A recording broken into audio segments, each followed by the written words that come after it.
Hi, everyone. I'm Adi Kalahasti from Solon High School in Ohio, and today I'm going to be presenting on broadband and internet access in health outcomes with a global perspective.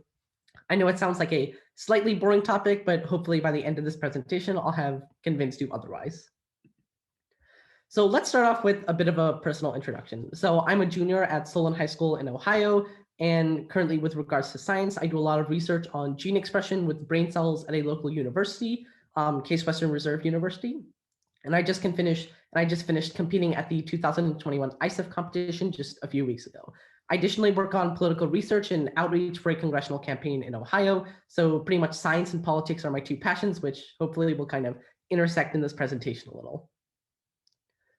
Now let's go into the content itself. In January of 2021, German consumer data firm Statista estimated that there are around 3 billion people around the world that currently lack internet access. Now, this is pretty much an enormous problem that's been virtually unrecognized until the COVID-19 pandemic, when people were pretty much stuck at home, Googling for health information and other news about COVID-19. Even before the pandemic, the internet was immensely important in essentially getting educated about modern health issues or getting access to health information. Although this issue affects every country, it occupies a very small place in world news, which is why we're kind of gonna get a look at it today. So let's take a moment to clarify something before we really dive into the body of this presentation. When it comes to broadband, a lot of people can get confused about the difference between broadband versus Wi-Fi. So think about Wi-Fi as the wireless signal that pretty much will let you connect to the internet, while broadband is like the actual physical device that creates your Wi-Fi network. So one analogy could be that Wi-Fi is an ocean, while broadband is pretty much the water that makes up that ocean. Broadband is by far the more important of the two, since it's essentially how people connect to a greater world, but it's also where the problem comes in. So let's start by looking at pre-pandemic. So specifically, let's look at pre-pandemic relationships between health and internet access in the United States first. Now, this map of the US from the Federal Communications Commission from the federal government shows broadband access levels in counties where the majority of the population is rural, and diabetes, which is the disease that's looked at particularly in this map, is greater than the national average. So specifically, as you can see, the yellow areas actually have comparatively lower broadband access with correspondingly higher rates of diabetes. So overall, many rural communities with the highest diabetes prevalence have the lowest broadband access. This gives us an insight into the relationship between broadband and health.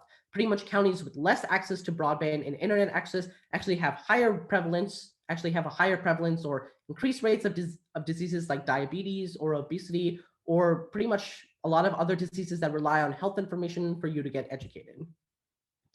Now, because this is a global health conference, let's look at this in an international perspective. So these maps simply back up what we saw on the previous slide. Developing nations with less access to the resources to create digital infrastructure or broadband typically have the highest increases in diseases like diabetes. For example, continents like Africa with comparatively lower amounts of broadband saw the highest increase in diabetes at around 143%, whereas continents with more digital infrastructure like Europe had comparatively lower increases at 15%. This alone demonstrates to us the need for looking more closely at broadband, especially in a global health kind of context. So let's kind of talk about the elephant in the room, the COVID-19 pandemic. As I'm sure many of us have experienced this past year, or even over the past couple of months, a lot of hospitals have shifted online, partly doing things like virtual visits to digital charts. In fact, to accommodate social distancing, a lot of doctors have become adept at things like telehealth, which can be as simple as video calls with patients to kind of run through their charts or go over some of their recent visits. But clearly, with the increased reliance on digital medicinal practices, this is kind of where the problem is starting to come in. The Annals of Internal Medicine Journal actually did a study on the impact of increased telehealth on rural Americans, and concluded that Americans with the poorest access to care rarely have the necessary broadband internet capability to fully benefit from telemedicine. This issue has actually been exacerbated by things like the digital divide, where people simply can't get the resources they need in order to accommodate growing reliance on the internet, or actually physician shortages in rural communities. Because rural communities have both physician shortages and low broadband access, the COVID-19 pandemic is kind of essentially cutting off a lot of their access to medicine. Let's also take a look at things like contact tracing methods, because broadband is very important in that regard as well. For example, the United Kingdom has introduced apps from their National Health Service that try and help with contact tracing methods. However, significant limitation to this is the lack of broadband access and mobile technology to rural communities in particular. With the UK example, back in September, the NHS, or National Health Service in the UK, unveiled a new COVID-19 contact tracing app, which allows users to check facts like the risk level of their counties or boroughs, and also will help them do things like digital questionnaires on their recent health. However, the BBC has actually noted that this app risks excluding millions of people who might not have good health and who might not have good digital infrastructure, or who might lack kind of more recent smartphones. This means that those limited or no mobile broadband access through phones are obviously going to be harmed the most when dealing with this extreme pandemic. In fact, the UK isn't the only one doing these measures. For example, Johns Hopkins University themselves are using a digital app called ProDensity that lets users complete daily health checks for COVID-19 symptoms. Overwhelmingly, as we keep looking for more ways to adapt, and I really hate to use this cliche phrase, adapt to the new normal, we need to make sure that we're including all communities in this situation, not just the ones with good internet.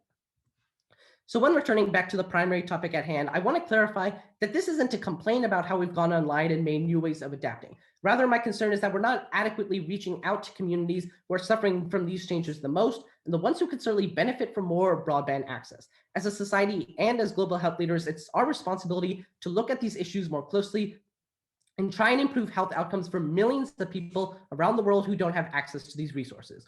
Only then can we really reach a new era in our global health and improve both the equality of opportunity and the equity of result. Before finishing on my presentation, I just want to give a few quick acknowledgements. First, to the Johns Hopkins 2021 Global Health Leadership Conference for really giving me a platform to speak about this issue that I feel very strongly about. Secondly, to the audience, who obviously are the basis of this presentation and who I really want to educate a little bit more. And finally, my family, who has had to deal with me talking about things like broadband access for the past 48 to 72 hours continuously, which is not exactly the most interesting topic. On this slide, you can find my contact information, my email, phone, and also, because I'm a high schooler, my Instagram. Please don't hesitate to reach out with any questions about this presentation or kind of anything else. Finally, here are the references that I used in my presentation. And basically, that's the end.